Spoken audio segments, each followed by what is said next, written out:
La gestión de los documentos de forma correcta es también un valor añadido para las administraciones públicas. Además, los documentos protegen los derechos e intereses de los ciudadanos, por lo que debemos ser responsables sin olvidar su conservación permanente y que a su vez sirvan para la historia de nuestra nación. Muy buenos días tengan todos ustedes. La Procuraduría de la Administración, en coordinación con la Dirección Nacional de Investigación y Publicaciones del Ministerio de Cultura, le da la más cordial bienvenida a la conferencia El archivo detrás del libro. Esta conferencia estará a cargo de la doctora Marixa Lazo. Brevemente, le damos lectura a los logros académicos más sobresalientes por nuestra invitada especial. La doctora Marixa Lazo es la autora de los libros Erase, The Untold Story of the Panama Canal, publicado por Harvard Press en el 2019, y Myths of Harmony, publicado por Pittsburgh University Press. Es miembro del Consejo Editorial del Hispánica American Historical Review. Ha escrito artículos para libros y prestigiosas revistas académicas internacionales. En 2018 fue curadora la exposición Las Preguntas de Don Justo. Ha sido becada por el American Council of Learned Societies del National Humanities Center, por el Social Science Research Council, así como el programa del Fulbright y por la Wenner Green Foundation. En 2016 fue Fellow en el Hutchins Center de la Universidad de Harvard. Ha sido profesora en Estados Unidos y Colombia. Actualmente es la directora nacional de investigación y publicaciones del Ministerio de Cultura. Quería hacer un paréntesis para que puedan ir formulando, a medida que se va desarrollando la capacitación, vayan formulando las preguntas a través del canal de YouTube. Con nosotros, la doctora Marixa Lazo. Bienvenida. Muchísimas gracias por la invitación y por la oportunidad de conversar con ustedes sobre un tema del que hablo muy poquito y que se conoce poco, y es cómo trabajamos los historiadores en los archivos. O sea, los historiadores sabemos lo que hacemos, pero la mayoría del público general que lee nuestros libros no lo saben. Yo creo que para otras ciencias, por ejemplo, la arqueología, pues uno tiene la imagen, el arqueólogo está ahí excavando y sacando los objetos y uno tiene alguna idea, o también un antropólogo está haciendo su trabajo de campo, pero ¿qué hace el historiador en el archivo? ¿No? ¿Cómo trabaja con los documentos? ¿Cuál es su relación con los archivistas? ¿Qué es lo que necesita un historiador del archivo? ¿Qué es lo que te da un archivo que no te da una biblioteca? Y eso es una de las cosas de las que voy a hablar un poco, es en el público muy a menudo se confunde la palabra archivo con biblioteca y no son la misma cosa, ¿no? Empecemos por ahí. La biblioteca es donde están los libros, que producen individuos, pero no son los libros. Es el material, digamos, crudo con el que se hacen los libros de historia, ¿no? Entonces, y pensé pues contarle un poco cómo los archivos que yo usé para mis libros, cómo los usé, de qué manera los usé, qué es lo que uno pues necesita nuevamente de estos archivos, cuáles son los que yo considero las tragedias de los archivos. También desde el punto de vista del usuario, que el usuario del archivo, pues somos básicamente dos tipos de usuarios, los abogados y los historiadores, ¿no? Generalmente, los que vamos a los archivos buscando expedientes para entender en el pasado, en el caso de nosotros. Entonces, para que no sea una cosa abstracta, aquí voy a concentrarme nuevamente en mi experiencia personal con los archivos para mis proyectos de investigación. Y voy a empezar con mi primer libro. Y no sé si podemos poner la imagen del libro, que se llamó Mitos de Armonía Racial, Raza y Republicanismo durante la era de las revoluciones. ¿Y qué es lo que yo quería entender? Y quería entender dos cosas. Quería entender qué pensaban los soldados y la gente común no los generales, no los próceres, sobre la independencia, sobre la república. Sobre todo en lugares como el Caribe, en mi caso yo estudié el Caribe colombiano porque era republicano, pero ellos no dejan libros, ellos no dejan tratados, ellos no dejan ese tipo de documentos. Entonces, pero algo tenían que pensar. Obviamente, todo el mundo piensa algo de un gran evento que está sucediendo alrededor de ellos. Ellos estaban peleando. Entonces, ¿dónde encuentras esas cosas? ¿Dónde? ¿En qué tipo de archivos? Y esa es la primera relación entre el historiador y el archivo. Es decir, tú tienes una pregunta y conociendo cómo funcionan los archivos y basándote también en la experiencia de otros historiadores, piensas, bueno, ¿en qué documentos yo puedo encontrar la respuesta a mi pregunta? Y no es sencillo, no es rápido sobre todo, no es rápido. Entonces, en mi caso, había toda una producción que se había hecho, no para las guerras de independencia, se había hecho en Inglaterra y también en Francia, pero sobre todo me inspiré mucho en unos historiadores ingleses que habían usado los archivos criminales para entender qué pensaba el artesano común y corriente sobre la política. ¿Y por qué los archivos criminales? Porque en uno de los crímenes de un momento como las guerras de independencia más grandes es la sedición, y la sedición es un crimen político. Y allí uno se va encontrando lo que pensaban la gente común y corriente. Y lo que me di cuenta en mi caso es que uno de los aspectos de sedición era ser republicano, cuando eran los realistas los que iban ganando la guerra, y allí uno se empezaba a encontrar las acusaciones. Y en las acusaciones que uno se encuentra en esos archivos, uno comienza a sale el día a día de la vida, ¿no? Porque la gente comienza a decir, no, fulanito dijo tal cosa, menganito dijo tal cosa, no, en el barrio tal se escuchaba tal cosa. Y allí entras en ese día a día de lo que pasaba en las ciudades, en los lugares. Por ejemplo, uno que siempre me llamó la atención de todos los casos que estudié, era uno en que un señor decía, es que él anda diciendo por ahí que la república quiere decir que ya no vamos a tener que aguantarnos los planazos de Juan Gutiérrez. Entonces uno como historiador dice, los planazos de Juan Gutiérrez, ¿qué significaba la república en esa época? Pues significaba la igualdad, ¿no? ¿Y qué significaba para este señor la igualdad? Pues significaba que Juan Gutiérrez, probablemente un tipo de la clase alta local, ya no iba a poder darle planazos a la gente. En otro caso, de archivos criminales también, comienzan a salir quejas y comienzas a darte cuenta de todas las tensiones que significaron las guerras de independencia, las esperanzas de la gente, de esta gente común y corriente, por ese cambio que se estaba dando, pero también el miedo de los demás, ¿no? Entonces, en un caso había un señor que era un alcalde, que era un carpintero de profesión, y estamos pasando de la colonia a la república, y tener un carpintero de alcalde nunca hubiera sucedido en la colonia, y menos un carpintero afrodescendiente, como era el caso de este carpintero.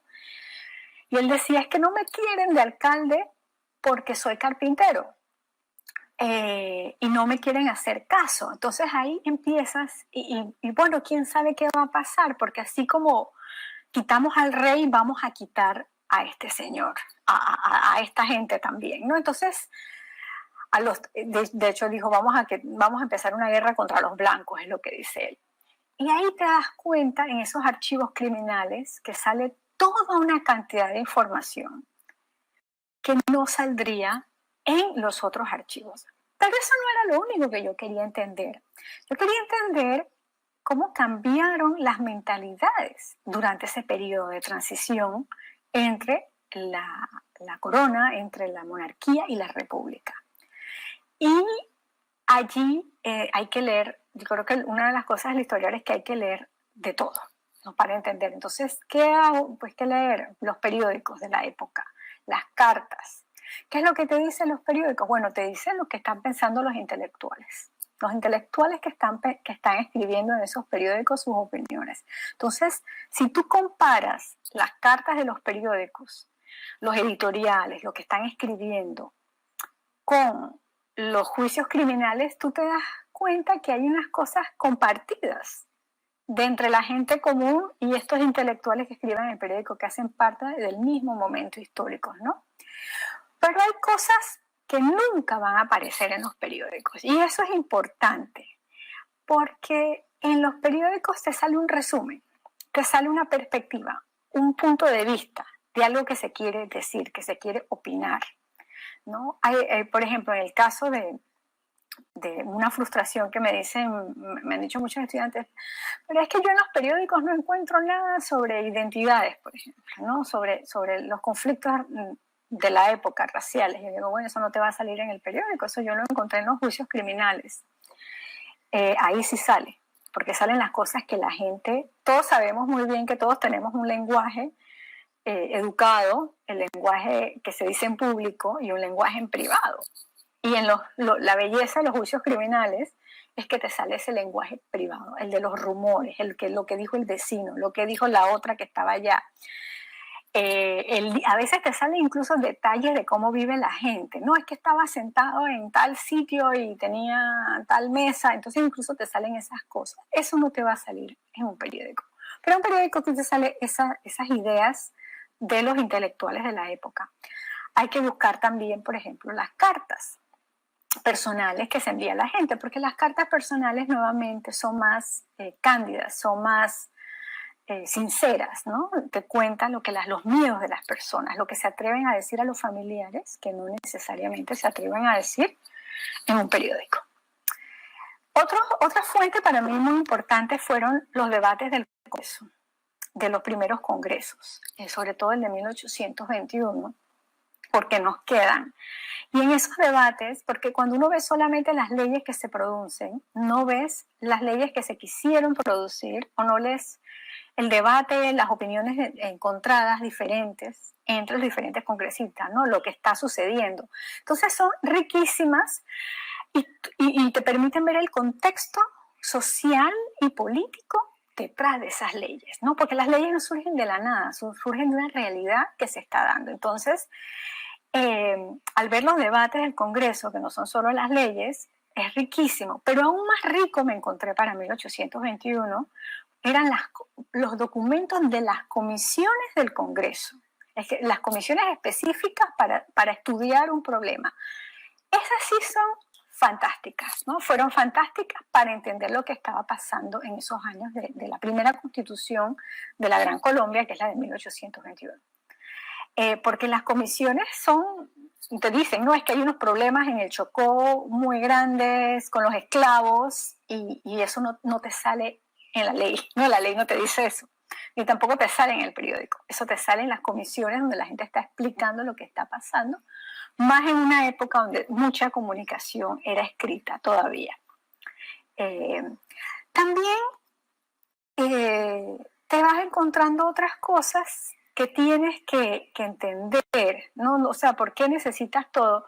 Y nuevamente ahí vuelvo y repito esto, que es querer entender el pasado en base a los resúmenes del Estado no es suficiente, ¿no? Si tú ves solamente periódico, o si tú solamente ves las leyes, o solamente ves las memorias, no te vas a enterar de lo que está pasando, porque no ves los debates, no ves las alternativas, no ves el contexto, ¿no?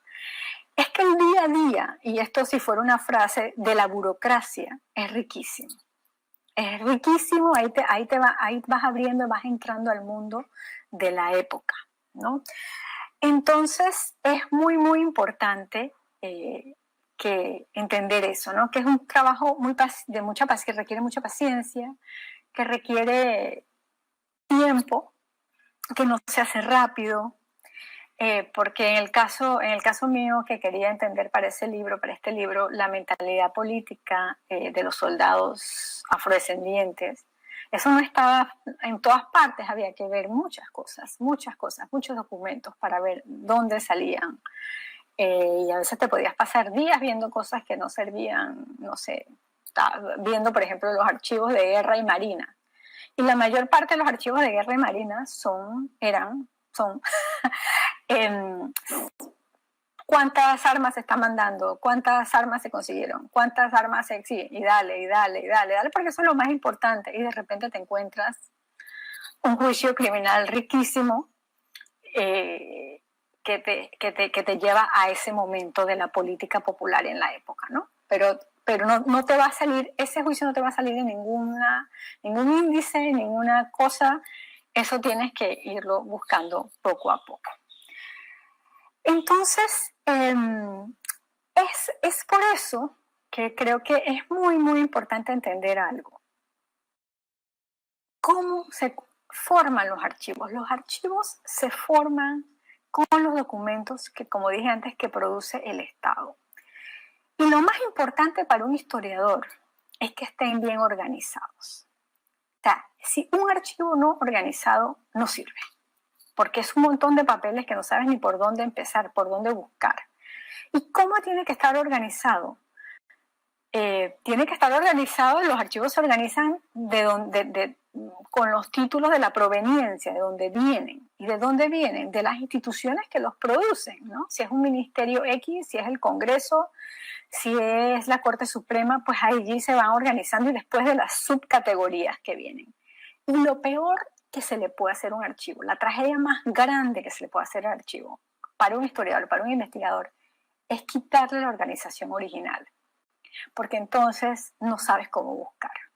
Se vuelve mucho más difícil porque si lo vuelves temático, nunca sabes qué hay. O sea, los archivos son tan grandes que mejor dejar las cosas donde están, ¿no? Entonces reorganizarlo cuando se hace eso es una tragedia.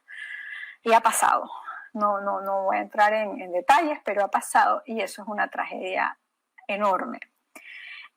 Porque entonces te pierdes. Uno como historiador lo entrena para saber, bueno, dónde puede encontrar tal cosa dependiendo de qué institución lo hace, ¿no? Por ejemplo, si uno quiere, como dije si quiero entender ciertas cosas, me voy a las comisiones del Congreso. Si quiero entender cosas de cómo se construyen carreteras, me voy a los archivos del Ministerio de Obras Públicas, por ejemplo. Si quiero entender tal cosa, me voy a tal otros archivos. Entonces, si se pierde esa organización, no sabes dónde buscar. La otra cosa que es también terrible es cuando los documentos importantes, que consideramos importantes, se sacan de su lugar original para ponerlos en otro. ¿Qué pasa con un documento importante cuando lo sacas de su lugar original? Pierdes el contexto, la realidad que rodeaba ese documento. Y es muy importante entender el contexto, de dónde salió ese documento, esa proclama, qué es lo que estaba pasando alrededor de ese momento, toda la realidad, y eso generalmente está en el archivo, ¿no? Tú te das cuenta, todo lo que rodea el documento es esa realidad de ese momento que lo rodeaba, ¿no? Entonces, incluso pueden ser imágenes, cuando se sacan las imágenes o una foto, por ejemplo, de alguien importante del documento, de los archivos donde estaban, sin dejarla ahí, por lo menos la original, entonces uno no tiene el contexto de esa imagen, no puedes entenderla a cabalidad. Entonces esas son las otras cosas que son un poquito unas tragedias para los historiadores, ¿no? Otras cosas también que de esa riqueza del archivo y de la necesidad de utilizar, voy a dar otro ejemplo, la necesidad de utilizar varias fuentes, ¿no? Vamos a pensar, por ejemplo, el proceso de abolición de la esclavitud. ¿Y por qué necesitas la riqueza del archivo para entender un proceso tan complejo como ese, ¿no? Si uno solamente viera la Junta, uno solo viera los discursos de las juntas de manomisión, que son las juntas de manomisión. Cuando se dan las guerras de independencia, la Constitución de 1821 dice que en los días de la independencia se van a liberar algunos esclavos. ¿Por qué se declara se declara en la Constitución de 1821 ya no van a nacer, no se van a importar más esclavos y no van a nacer más esclavos. Todos los niños de esclavos que nazcan van a ser libres, pero los que ya son esclavos siguen siendo esclavos, ¿no? Eso no cambia, o sea que no es la abolición de la esclavitud todavía. Pero como se está cambiando y ya el mundo ha cambiado, la esclavitud no se defiende abiertamente, se considera un problema que debe desaparecer. La pregunta que hay, el debate es qué tan rápido en un lugar como Colombia, que es el que estaba estudiando, si tú ves nada más esos resúmenes de esos discursos en el periódico, tú piensas que no hay debate, que no hay nada, que todo está bien, que todos están de acuerdo. Pero si te entras a los debates del Congreso, te das cuenta de otras cosas. Te das cuenta, por un lado, que hay gente que quiere posponer eso, que no todo el mundo está de acuerdo. También te das cuenta de que hay un entusiasmo enorme entre algunos que tampoco sale en la ley, ¿no? La gente que comienza a compararse con Grecia y con Atenas, y gente que comienza a liberar sus propios esclavos. Pero también piensas, si lees esos dos, piensas también que todo está bien. Pero si entras a otro tipo de archivos, comienzas a ver también las rebeliones que se están dando en las haciendas. Y entiendes que eso es parte de ese contexto histórico. Que hay un motivo por el que al final de las guerras de independencia la cantidad de esclavos había disminuido a la mitad. Y en parte y cuando entras a esas rebeliones entiendes las tensiones que estaban produciendo ese cambio político, ¿no? Es que imagínense, si uno acaba con el rey, que era la figura más importante, más sagrada por siglos, ¿por qué no puedes acabar con el dueño de la hacienda? Y ese también es el contexto, que si empiezas a ver ese día a día y empiezas cosas que nunca van a salir ahí. Por ejemplo, un caso que me encontré fantástico era el de un esclavo que se llamaba Tomasico, y que él decía, entró en un conflicto abierto con el dueño de la hacienda sobre su libertad, y los otros esclavos estaban viendo a ver quién ganaba, ¿no? Era el día a día por un lado, si en el Congreso se debatía qué iba a pasar con la abolición de la esclavitud, en las haciendas también se negociaba eso día a día entre los esclavos y los dueños de las haciendas. Entonces, Entonces, eso es muy importante tenerlo en cuenta. El tipo de documentos es infinito. Cuando la gente me dice, no, es que podemos, nadie puede ver todos los archivos de ningún lado nunca. O sea, eso es enorme. Dependiendo de qué es lo que quieres entender, vas a buscar las cosas que te sirven para la pregunta que estás haciendo, ¿no? Entonces, por eso es importante entender eso. Quisiera pasar también al otro libro, al libro Erase, y cómo usé los archivos en ese libro.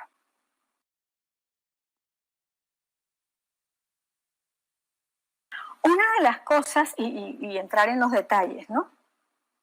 De lo que pasó en esa experiencia. Una de las cosas que las personas me dicen, Marixa, pero lo que tú dices no está en las memorias. Claro que no está en las memorias. ¿Alguien ha escrito una memoria? En las memorias uno pone todo lo bonito, ¿no? Todo lo que uno presume. Uno queda bien en las memorias. En las memorias no se ponen problemas, conflictos, negociaciones, nada. En la memoria todo es un resumen para exaltar la labor del Estado. Entonces tú vas a encontrar muy poco en las memorias, vas a encontrar las cosas que se hicieron. ¿Y qué quiero decir con mi libro, el libro Erase?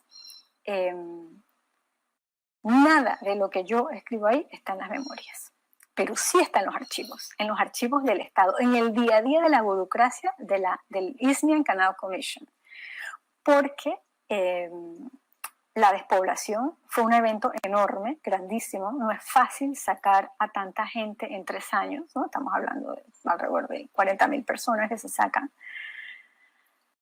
Eso requiere mucho trabajo burocrático. pero no iban a poner en las memorias, oye, y tuvimos y sacamos a tanta gente y la gente se quejaba. Eso no va a salir jamás en una memoria. En la memoria salían, construimos tal pueblo nuevo, construimos Balboa, construimos las esclusas. Esto otro está en los archivos, pero está en el día a día de esa burocracia, ¿no? Lo más rico bueno, hay muchas cosas ricas, pero que fueron surgiendo en esos archivos. Pero unas, por ejemplo, son las cartas internas, porque además a principios del siglo XX, como la gente no existía el teléfono, y antes el teléfono, eso es muy bueno, pues la gente escribía mucho. Entonces había, por ejemplo, un tipo de cartas que se le mandan a los alcaldes, cuando todavía habían alcaldes en la zona del canal, preguntándoles, ¿ustedes qué piensan de estas ordenanzas que vamos a hacer para los poblados de la zona del canal? Los poblados antiguos, los poblados panameños, antes de que se hicieran los nuevos. Y los alcaldes ahí comienzan a contar lo que ellos piensan, sus experiencias. Eso nunca va a estar en las memorias, pero eso te da el día a día de esas alcaldías, ¿no? De lo que pensaban los alcaldes sobre las municipalidades que existían en ese lugar, ¿no? Y también te enteras de los conflictos entre los alcaldes, incluso los alcaldes norteamericanos y el Eastman Canal Commission no estaban de acuerdo, ¿no? Los alcaldes decían que había que respetar más a los pobladores y no obligarlos a hacer cosas innecesariamente costosas sobre reformas de sus casas. No voy a entrar aquí en los detalles. Otras cosas que, por ejemplo, jamás nos hubiéramos enterado si nos quedamos solamente a nivel memorias o a nivel periódicos. Tampoco el Panama Canal Record te habla de eso en ningún lado. ¿Por qué? Porque los periódicos también era un órgano de propaganda del Eastman Canal Commission y obviamente te va a decir lo bonito, lo bueno. Los periódicos panameños, sin embargo, sí dicen algunas cosas. Y el lugar más rico para encontrar cosas en los periódicos, a veces de esa época por lo menos, son los artículos, las cartas de los lectores. Porque en la carta de los lectores salen quejas a veces sobre lo que está pasando, muy pocas, pero salen algunas. Y a veces también salen anuncios publicitarios, cosas ahí pues que te vas enterando, por ejemplo, que habían negocios en la antigua zona del canal, en esos pueblos antiguos, y lo encuentras en esos periódicos panameños de esa época, ¿no? Te enteras, por ejemplo, que habían licores, te enteras que cómo ellos se mudan, los dueños de negocios se mudan. Te enteras en los periódicos. Pero hay muchas cosas que no vas a encontrar tampoco en los periódicos, que están en ese día a día de la burocracia, ¿no?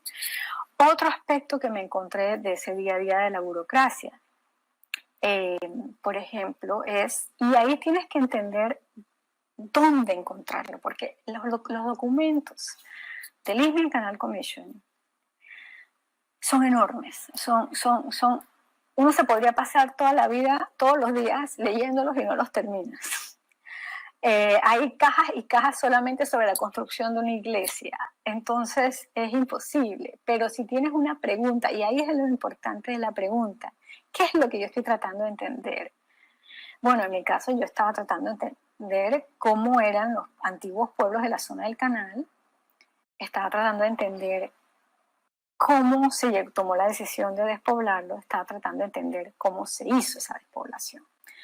Entonces me di cuenta que esos estaban en unos tipos de documentos que eran los del Town Site Committee, el comité a cargo de los poblados, ¿no? Entonces, obviamente los documentos sobre las esclusas no me interesaban, ¿no? Yo no estaba viendo qué había pasado con las esclusas, ni con el lago Gatún. A mí me interesaba lo que estaba relacionado con los poblados. Ahí es donde estaba lo de los alcaldes, allí es donde estaban las cartas dirigidas a los alcaldes. Allí estaban los debates, por ejemplo, que se dan sobre qué hacer cuando se eliminaba un pueblo para poner el puerto de Balboa. Y ese debate que fue para mí, fue uno de esos momentos que, fue cuando me encontré ese debate sobre el puerto de Balboa, porque me di cuenta que cuando se comienzan toma la decisión que hay que sacarlos porque se va a construir el puerto, Ni siquiera Goethals está pensando en sacarlos de la zona del canal. Ellos estaban pensando en mudarlos ahí cerquita. Así comienza el debate. Bueno, ¿a dónde los mudamos? Pero ¿a dónde significaba en qué lugar, cerca y dentro de la zona del canal? Y que en ese debate entre ellos te das cuenta que la primera idea que ellos tenían todavía en 1911 era: vamos a tener un poblado nativo y un poblado norteamericano. Y por nativo significa un poblado panameño, ¿no? Todavía no habían decidido eliminar la propiedad privada, nada de eso había sucedido todavía. Ni los negocios, de hecho hay impuestos, o sea, eso también me lo encontré en los archivos. ¿Por qué? Porque, y nuevamente en esos documentos que no van a estar en las memorias, ¿no? Que te encuentras en el Townsite Committee, porque comienzan a aparecer lo de los impuestos también, ¿no? Entonces, en ese debate que te encuentras en esas cartas entre ellos, te das cuenta de que hay una división. Que también, y esas son las cosas muy importantes para mí, de cuando uno estudia el pasado y de estos documentos, es que hay opciones. O sea, en el transcurso de la historia no hay un camino predeterminado, ¿no? Hay opciones que no se toman, igual que en la vida de uno, que las sociedades no toman y que hubieran podido ir por ahí no van.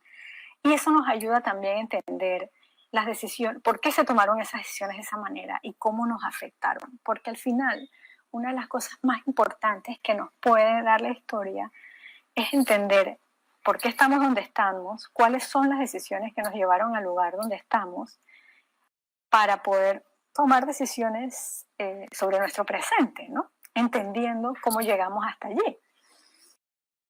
Entonces, en ese caso fue muy importante poder ver esas memorias.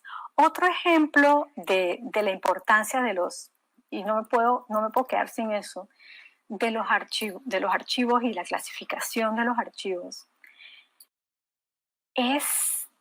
son los archivólogos o los archivistas.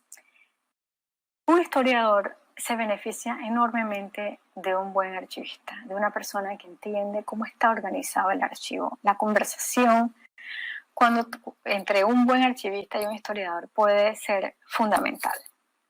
En mi caso, cuando estaba en los Archivos Nacionales de Washington, hay unos archivos que no han sido clasificados, que son los famosos alpha files, ¿no? Que tenían esta cosa de misterio, ¿no? Los alpha files que no han sido clasificados. Y cuando algo no ha sido clasificado es por gusto, o sea, son miles de documentos donde empiezas, no puedes hacer nada con eso, no hay nada más fácil para que nadie vea algo que no tenerlo clasificado. No sé si debo estar diciendo eso, porque es como dar tips, pero no están clasificados. Pero los archivistas sí saben cómo es, porque sí están organizados. El hecho de que no haya un índice para nosotros, no hay un índice sobre eso, sí estaban sobre los otros files. Yo le digo al archivista: mira, yo estoy viendo estos archivos, estos documentos, bajo esta clasificación en esta otra sección. Me gustaría ver los equivalentes en los alpha files. Y ella me los trajo. Y allí encontré algunas de las cosas más ricas para entender lo que había pasado con la despoblación de la zona del canal. El caso de Nueva Gorgona estaba allí, ¿no?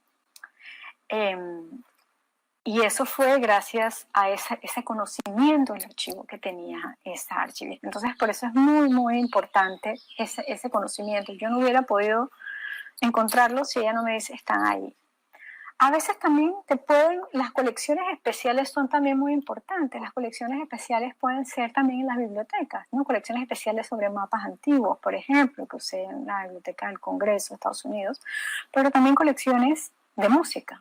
Y aquí sí quisiera hablar, también agradecer, porque eso también es un archivo, la música, públicamente a Mario García Hudson, que está en la Biblioteca Nacional, que hay... Es un momento que dos conocimientos se unen y se produce un conocimiento nuevo. Él me dice, yo le digo: Mario, ¿qué canciones hay de esa época, más o menos, que quedan? Y me las pone todas, me las comienza a poner esta. Y hay una que comienza a escuchar la letra y digo: pero si esta letra exactamente está hablando de lo que yo estoy estudiando.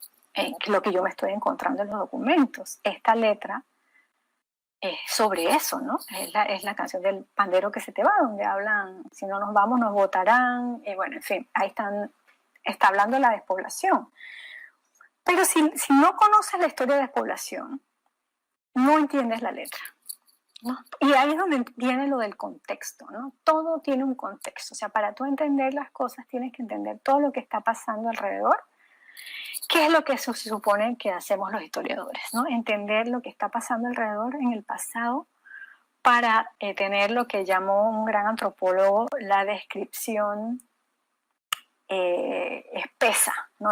La descripción espesa de una sociedad, ¿no? Que tú no puedes entender una canción, tú no puedes entender una carta, tú no puedes entender una proclama si tú no entiendes esa sociedad. Y las sociedades de hace 100 y 200 años son muy distintas a las nuestras. Entonces tienes que empaparte de ese pasado para poder entenderlo, ¿no? Entonces, allí, pues en el archivo, no, yo jamás hubiera podido encontrar esas canciones solas, no las conocía, no conozco los tamboritos del principio del siglo, y Mario no tenía el contexto de los archivos de haber entendido eso. Entonces, cuando se juntaron nuestros dos conocimientos, pues ahí esa canción pues, adquirió otro significado, ¿no? Entonces, eso fue pues muy bonito. Otra cosa de la que quisiera hablar en el tiempo que me queda sobre los archivos y este libro es también cómo se usan cosas que parecieran de lo que siempre digo que el día a día de la burocracia es riquísimo, ¿no? La pregunta, ¿cómo uno reconstruye un pueblo que no existe? No existe, no puedes ir a verlo, que esos son los antiguos pueblos de la zona del canal, ¿no? Como Gorgona, como Emperador. Y bueno, ahí te encuentras con esa burocracia que es, por ejemplo, las descripciones para los impuestos. Uno cuando declara impuestos tienes que describir tu casa. Y en el caso de estas descripciones que me encontré de Gorgona, no solamente tienes que describir tu casa, diciendo quiénes viven al lado tuyo, cuáles son las casas que están al lado, cuáles son los nombres de las calles. Y viendo esa cosa que es muy árida, muy aburrida, no es árida para el que le gusta, pero es árido en ese sentido, vas reconstruyendo, puedes empezar a entender cómo era esa ciudad, ¿no? Cómo eran las casas, el materiales de que estaban hechas, porque la gente tiene que describirlo, ¿no? Mi casa es de madera, mi casa es de paja, mi casa es de quincha. Vivo al lado de un templo, mi vecino es fulanito de tal. Eso también pasó para poder entender cómo era la agricultura en la zona del canal. Eso fue a punta de ver notarías de compra y ventas de tierras, donde la gente tiene que describir su terreno. Bueno, aquí sembramos tal cosa. Aquí mis vecinos son, en caso te enteras, bueno, mis vecinos son de Cartagena, el otro vecino es asiático, mi otro vecino es de Colón. Y vas entendiendo cómo era ese espacio, ¿no? Y esos detalles lo mezclas después con los impuestos de la época que te dicen, y los detalles del Estado que te dicen, bueno, en esa zona se producen tantas cosas, hay tales tipos de alambiques, hay tales tipos se produce tanta caña. Todo ese detalle del Estado te ayuda a entender y a reconstruir un paisaje, ¿no? Que eso es parte de lo que es ese día a día del Estado que te permite reconstruir el pasado. Pero nuevamente eso no va a estar en las memorias no describen cómo era Gorgona o cómo era Nuevo Emperador. Y las fotos de esa época son muy poquitas, hay algunas postales, pero se enfocan siempre como en pocas imágenes y son las mismas. Entonces, una de las cosas que nosotros, por ejemplo, que no hubiéramos jamás sabido es hasta que no te encuentras un mapa interno de la burocracia interna de ellos, que los pueblos los empezaron a dividir entre la parte nativa del pueblo y la parte del ICC, del Isthmian Canal Commission. Es decir, que antes del Gold Roll y el Silver Roll había esa división, ¿no? La división entre nativos e Isthmian Canal Commission, ¿no? Así se empezaron a dividir los pueblos. Y no te enteras de otras cosas si no hay cartas, ¿no?, que comienzan a dar detalles que no estarían. Por ejemplo, te das cuenta que nativo puede ser cualquiera, incluso un inmigrante de la China, porque dicen, hay una casa nativa de un chino, y está construida de madera y zinc. Entonces te das cuenta de que el nativo es todo lo que no es el Indian Canal Commission, ¿no? Y claro, entonces entiendes lo que significa esa palabra, pero no lo entenderías jamás si no tienes toda esa riqueza de ese contexto. Y finalmente, para terminar, quisiera hablar de otro tipo, de otras cosas que te encuentras en los archivos y por qué fueron fundamentales. Es cómo se saca a la gente, ¿no? Y cómo ciertas cosas y lo que se queda escondido en esos archivos y lo que sale en lo que se quiere resaltar.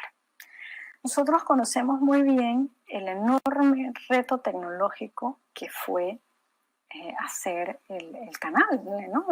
Las esclusas y los debates sobre el tipo de esclusas que había que hacer y cómo se venía a construir el canal, y hay fotos y fotos y fotos y fotos enormes sobre las represas del Gatún, y fotos sobre montones de fotos sobre las esclusas y todo ese proceso. Incluso se trae uno de los grandes pintores de la época a hacer los frescos que están en el edificio de la administración. Pero estaba pasando, al mismo tiempo que eso estaba pasando otra cosa que también fue una escala enorme, que fue esa despoblación.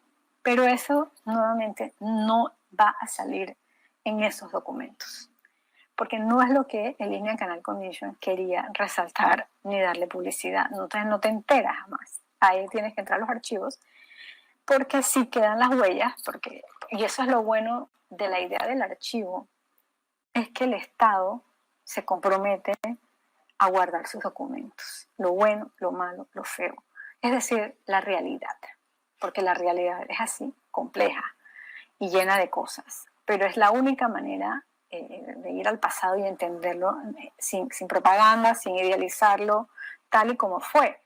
Entonces, en ese día a día de la burocracia es que me di cuenta, por ejemplo, de la enorme dificultad de organización que fue despoblar la zona del canal, que eso no fue fácil. Además de todo lo emocionalmente difícil, eso requirió una organización enorme, y que esa misma organización que se utilizó para construir el canal fue la que se utilizó para despoblar la población, ¿no? Y los mismos trenes y los mismos vagones, ¿no?, que iban organizándose pidiendo, no, se necesitan tantos para sacar a tanta gente, no, la gente va a sacar por aquí sus casas. Y en esa frialdad del documento, ¿no?, esa cosa de la frialdad burocrática, ¿no?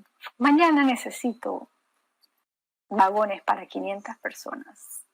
Pasado mañana necesito vagones para 400 personas. Que uno como historiador ves eso y comienzas a pensar, wow, 400, 500 personas. ¿Qué habrán pensado las personas que estaban viviendo eso? ¿Cómo se habrá sentido? Y allí es donde entra la parte que hay cosas que no vas a encontrar y que tal vez nunca encuentres. Y que como historiador tienes que ser honesto y decirlo, no sé. Yo no sé qué pensaban esas personas porque no lo dejaron escrito. Lo único que yo puedo hacer es decir, seguramente, ¿qué habrán pensado? Y poner la pregunta y que todo el mundo se lo imagine con uno, ¿no? ¿Qué habrán pensado? Lo que yo te puedo decir es que cada día iban saliendo tantas personas en carros, en vagones, que las cartas burocráticas te dicen que sus bienes iban a parar a tal lado, que a veces se confundían las pertenencias de las personas y no se sabía dónde estaban, que todo eso es lo que te dice el archivo. Que tenían tantos meses para salir, que tenían 3 meses para salir, que se les informaba y tenían 3 meses para abandonar el lugar donde habían vivido toda su vida. Eso te lo dice el archivo. ¿Qué sentían ellos? No te lo dice. Pero uno, como historiador, no te lo puedes inventar. Esa es la belleza de los novelistas, que sí pueden, pero uno no. Entonces, lo único que puedes hacer, que es la decisión que tomé en este libro, es poner la pregunta, ¿no? Seguramente hablaron seguramente los conversaron en familia, seguramente, pero no lo sabemos, ¿no? Pero dejar la pregunta para que no nos preguntemos.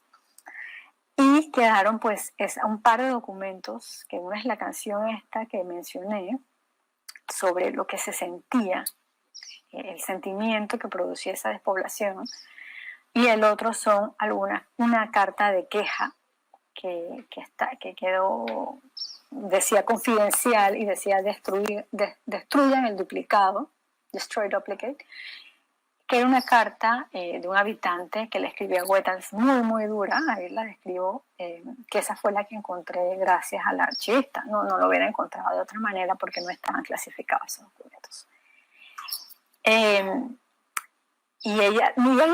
Ojo, ella no me dijo, ahí está esta carta, ella no sabía que habían ahí. Y eso es lo interesante.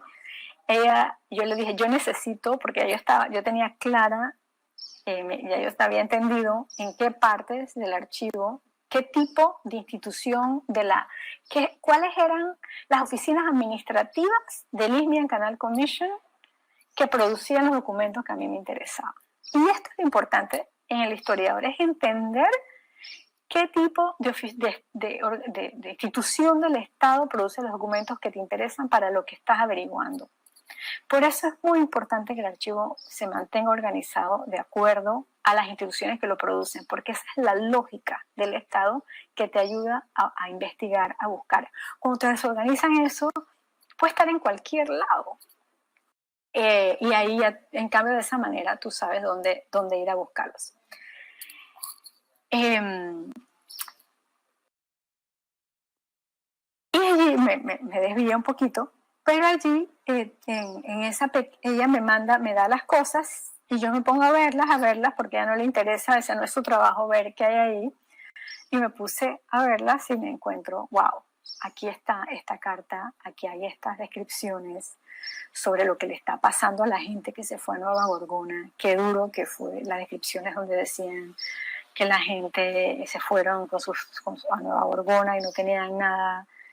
Aquí, ¿no? Esa especie de lugar casi de García Márquez, ¿no? Donde un poco de comerciantes que vivían en unos lugares más céntricos del Istmo, es decir, Gorgona, el pueblo que estaba a la mitad entre el Pacífico y el Atlántico, acaba en Nueva Gorgona, en medio de la nada, en 1912, y esas descripciones donde decían, pues aquí la gente están mirándose a la cara, los comerciantes, todos con sus tiendas llenas y sin nadie a quien venderle, ¿no?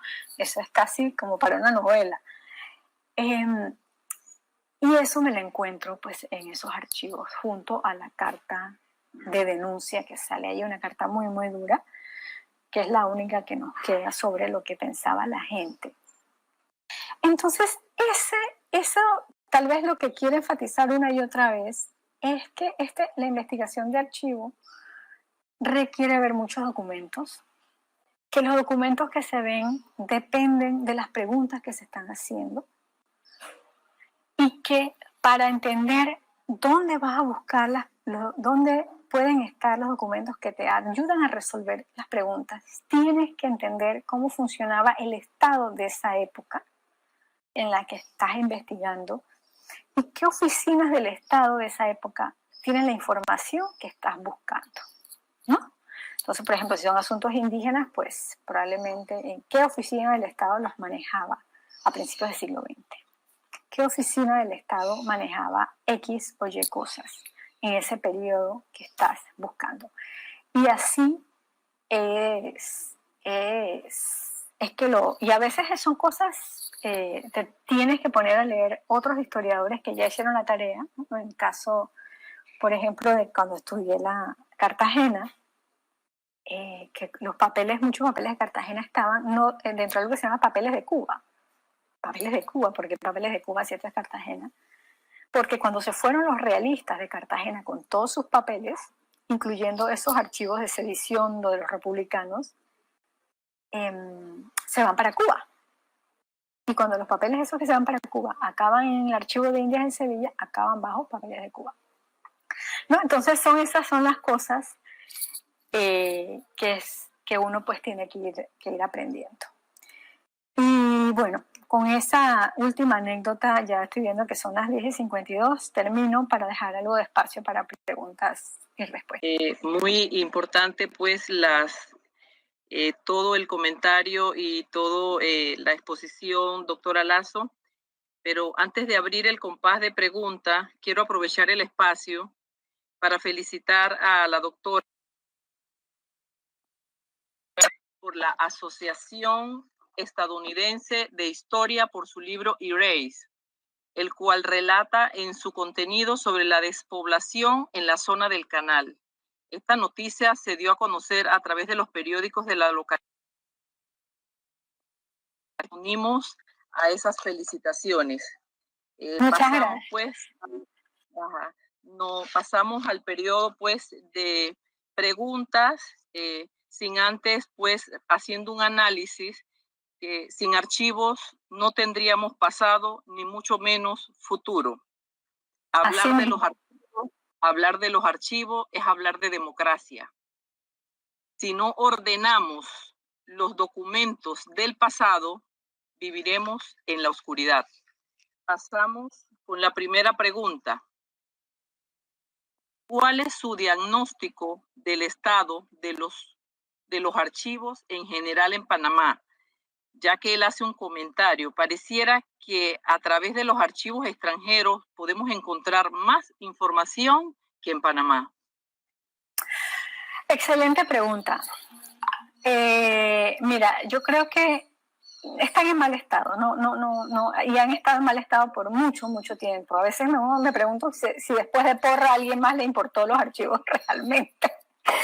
Pero ahora tenemos un nuevo director de archivos con muchas ganas de mejorarlos, pero hay un trabajo de décadas. Yo creo que lo que hay que ser consciente es que se quedó chiquito el edificio de los archivos nacionales. Muchas de las cosas están en las otras instituciones y no se entiende el valor a veces de lo que tenemos, ¿no? Y es muy triste. Es muy triste porque hay más cosas de las que pensamos. O sea, el siglo XX nuestro no lo vamos a encontrar en otro país. O sea, hay cosas que están en Estados Unidos, porque los norteamericanos tenían muchas cosas sobre nosotros, pero hay muchas cosas que ellos no van a tener y que las tenemos nosotros. Hay cosas, por ejemplo, que yo encontré en el archivo de Relaciones Exteriores, cuando todavía, en ese momento estaba abierto al público, después se cerró, eso fue en el 2013, encontré cartas de los pobladores de pueblos como Nuevo Limón, como Nuevo Chagre, de lo que era entonces el alcalde de Colón, el gobernador de la provincia de Colón, hablando de lo que estaba pasando con la despoblación. Esa era la perspectiva panameña, del Estado panameño. Esa me la encontré en los archivos nuestros, no en el archivo de Estados Unidos. Entonces, es muy importante que tomemos conciencia todos de que los archivos no son papeles viejos que molestan y que hay que votar, ¿no? Sino que son nuestro pasado, son nuestra historia, que es una riqueza enorme que está allí y que ojalá muchos historiadores los usen. La otra cosa es que más gente los usa, creo que las cosas que se usan se valorizan, ¿no? Más historiadores van a usarlos, de repente se le presta más atención a los archivos y se van mejorando porque se siente que a alguien le importa, que hay un uso de ellos, no sé. Pero a veces, y esto es más profundo, pienso que en algún momento alguna cosa, creo que hay no sé si puede que me equivoque, una sensación de que nuestra historia no es tan rica y por lo tanto no hay tanto en los archivos, ¿no? Entonces, ¿para qué gastar en preservarlos? Y creo que si hay algo que quisiera decir es que nuestra historia es muy rica, es muy importante que la conozcamos, es muy importante que la investiguemos y que la investiguemos muchos, más personas, más historiadores mejor, y que sin archivos no hay investigación histórica. Muchísimas gracias. Siguiente pregunta. Usted habló de los comentarios de lectores en los periódicos como una fuente, pero como se toman los comentarios de las personas que no se identifican y solo usan seudónimos. Muy buena pregunta. Mira, ¿fuente para qué? Obviamente no es la fuente para saber quién era esa persona, pero sí para darte el espíritu de la época. Si tú comienzas a ver los comentarios de diferentes personas a principios en los años 30, pongamos, y no importa si son pseudónimos o si son anónimos, porque si ves que una y otra vez se repiten las mismas ideas, te da una idea del espíritu de la época, de qué es lo que se debatía en esa época, de cuáles eran las preocupaciones, de cuáles eran las ideas políticas, las ideas culturales. En ese sentido son muy útiles. Y no importa si tienen un nombre o no, te ayudan a entender eso, ¿no? Como, por ejemplo, cómo se pensaba, si tú quieres entender cómo se pensaba sobre las mujeres, tú comienzas a ver los comentarios y puedes entender cómo se pensaba sobre las mujeres en 1930, por ejemplo. O vamos a poner otro, cuando se comienza a debatir el sufragio femenino. No importa si es anónimo o no, sí te da una idea de cuál era el debate, si te pones a ver esas cosas. Entonces, para eso sirven, independientemente si tienen autor o no, si tienen el nombre de la persona. Muchísimas gracias. Pasamos a la siguiente pregunta. ¿Cuál es el mayor reto en la actualidad para los historiadores? Que entiendan nuestro trabajo. Yo creo que por eso soy especial. Porque a menudo me dicen que soy escritora y yo me rehúso a decir que no, yo soy historiadora, porque hay mucho trabajo de investigación, de archivo detrás de esto. Yo no me siento y me inspiro o pienso o analizo lo que veo, no, yo tengo que analizar el pasado y el pasado lo analizas en los archivos y eso toma tiempo, ¿no? Y uno se especializa en eso, una cosa que a mí me causa mucha risa, digo, miren, yo no soy Google, uno me puedes poner play y te comienza a hablar de cualquier tema. Tú no le pedirías a un biólogo especialista en ranas que te hable de mariposas, ¿verdad? No haríamos eso, porque sabemos que ese biólogo especialista en ranas, no en mariposas, y mucho menos en corales. Pero con los historiadores a veces no se entiende eso, ¿no? Que hay cosas que maneja bien. Obviamente tú tienes un conocimiento general, igual que un biólogo sabe un poco de todo porque estudiamos la carrera, pero hay unas diferencias de profundidad, digamos, entre lo que manejamos como investigadores y como especialistas y lo que no, ¿no? Entonces yo creo que un reto es que se entienda. Yo creo que en general es un reto de todos los investigadores en Panamá que eso está cambiando para bien. Esa es la impresión que tengo, es que se entiende el trabajo que hay detrás. Este libro, y voy a aprovechar que todo el mundo pues, me he sentido muy acompañada en esta celebración y es muy bonito sentirse acompañada, tomó 7 años. Tomó 7 años entre la investigación, la escritura, la revisión de pares académicos, las revisiones que se hicieron otra vez. Tomó 7 años. Y un enorme apoyo institucional que recibí de diferentes instituciones dedicadas a la investigación histórica en Estados Unidos, ¿no? Yo no hubiera podido escribir ese libro sin ese tipo de apoyo institucional a la investigación histórica. Ahí hubiera sido absolutamente imposible porque toma tiempo. Entonces creo que eso es algo que hay que entender, ¿no? Que la investigación de calidad toma tiempo. Tú puedes ser el mejor investigador del mundo, más brillante. Si no tienes el tiempo necesario, el espacio, no lo puedes hacer. Entonces creo que eso es importante entender, eso es importante. Siguiente pregunta.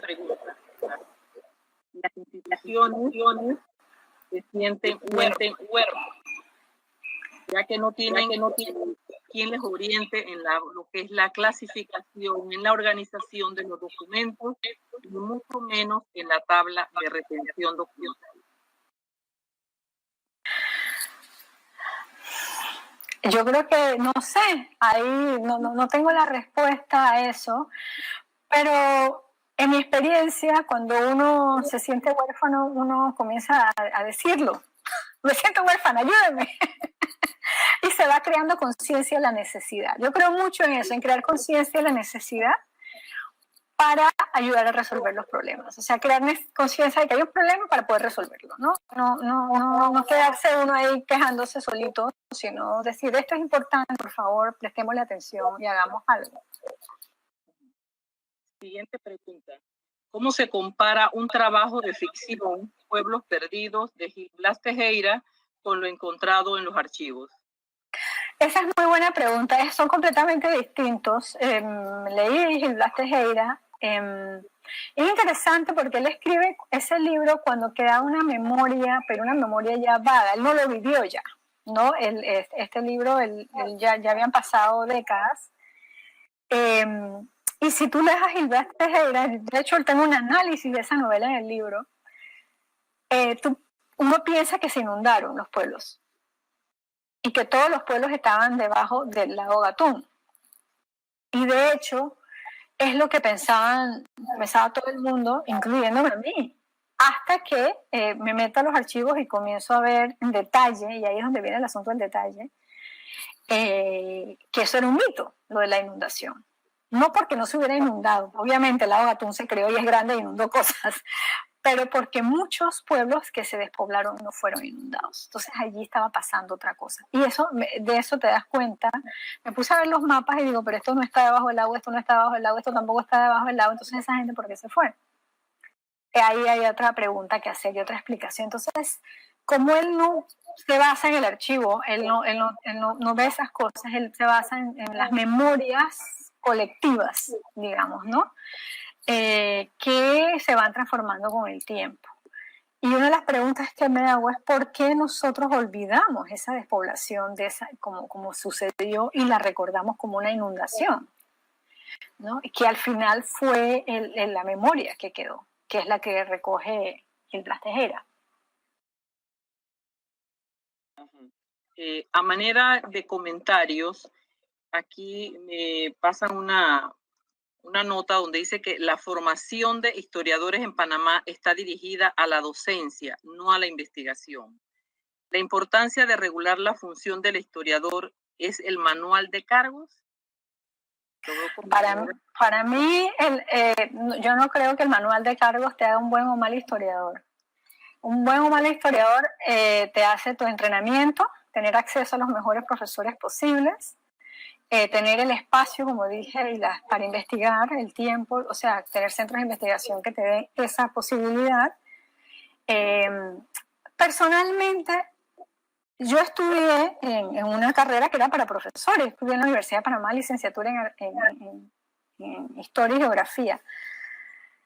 No veo eso como un problema, porque tú puedes empezar a hacer las dos cosas, o sea, al final la docencia y la investigación no son cosas que van separadas. Primero, como profesora universitaria, que he sido casi toda mi vida hasta ahora, que dejé de serlo hace un año, son dos cosas que se alimentan y se retroalimentan.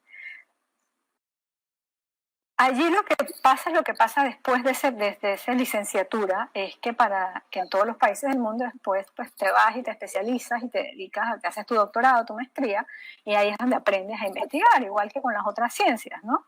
Que es donde se aprende a ser investigador. Así ha sido en el siglo XX, pues en el mundo actual de la ciencia es así. Entonces lo que yo haría, digo, si dependiera de mí, pues becas de Senacid para algunos historiadores, para ir a estudiar y aprender esas herramientas y tener un pregrado o una licenciatura para ser profesor de secundaria en ningún momento es un problema. No lo veo yo personalmente como un problema. Bueno, última pregunta. Durante su investigación, ¿cuáles obstáculos dentro de los archivos usted encontró en nuestro país? ¿Cuál fue su mayor obstáculo? No sé si debo decir eso. Pero bueno, en un momento, en el Archivo Nacional hace ya varios años, estaba investigando y de repente me querían cobrar $1 por cada caja que revisaba. Uno como investigador puede revisar 30 cajas en un día, porque tú las ves, no, esto no tiene lo que necesito, dame otra. Y digo, $30 por día, o sea, lo vamos a arruinar, o sea, que esto no aguanta a nadie. Entonces tuvimos, y eso era porque la directora no entendía, la que estaba en ese momento no entendía la investigación, cómo funcionamos los historiadores, o sea, la cantidad de documentos que tenemos que ver para encontrar los que necesitamos. Entonces recuerdo que, bueno, eso no sucedió, no pasó nada, todo se lo solucionó bien y se resolvió. El otro... bueno, y cuando hice la licenciatura, que hice los archivos nacionales, y también cuando hice mi primer trabajo de investigación, que fue con una bequita Smithsonian, mi segundo, pues primero fue la licenciatura, En esa época no había aire acondicionado en el archivo y fue duro, porque tampoco habían ventanas abiertas, no había brisa tampoco, era simplemente eso así. Y de hecho ni la Simón Bolívar tenía en ese momento aire acondicionado, eso fue los años después de la invasión, los años 90. Y eso, pues, pero la cosa bonita es que sí, los archivistas, al final si uno va con perseverancia, que le digo a la gente, nadie te va a dar todo tu primer día, el trabajo de archivo es un trabajo de paciencia, tú vas y tú vuelves a ir, y tú vuelves a ir, y poco a poco vas viendo y también te van entendiendo y te van tomando en serio, que no es que viniste y que quieres tener todo en 2 segundos, porque ese no es así, el trabajo de archivo toma tiempo, ¿no? Es como querer ser, y lo repito con la arqueología, nadie pretende que abres tu primer hueco y ya encontraste todo, eso no funciona así. Es un trabajo de paciencia, entonces, y de diálogo con el archivo. En el archivo de relaciones exteriores también hubo un señor que me ayudó muchísimo y ahí también fue con los viejos catálogos que tenían de las citas, que fue muy útil porque encontré los archivos de las tierras traspasadas en la zona del canal, ¿no? Que fueron muy útiles para lo que estaba buscando. Una reflexión que nos hace, que me llamó poderosamente la atención fue: en estos momentos entender el pasado es más importante que nunca. Sí, esa fue una entrevista que me hicieron. Entender el pasado. Sí, sí, porque creo que es más importante que nunca, en parte porque hemos perdido algo de la riqueza de nuestro pasado. Yo creo que tenemos un pasado mucho más rico. Y no me canso de decirlo, que si tú tienes un pasado rico, lo reconoces y lo conoces, entonces tienes un futuro rico, con opciones, con una variedad de opciones, ¿no? Además te da seguridad como sociedad en ti mismo.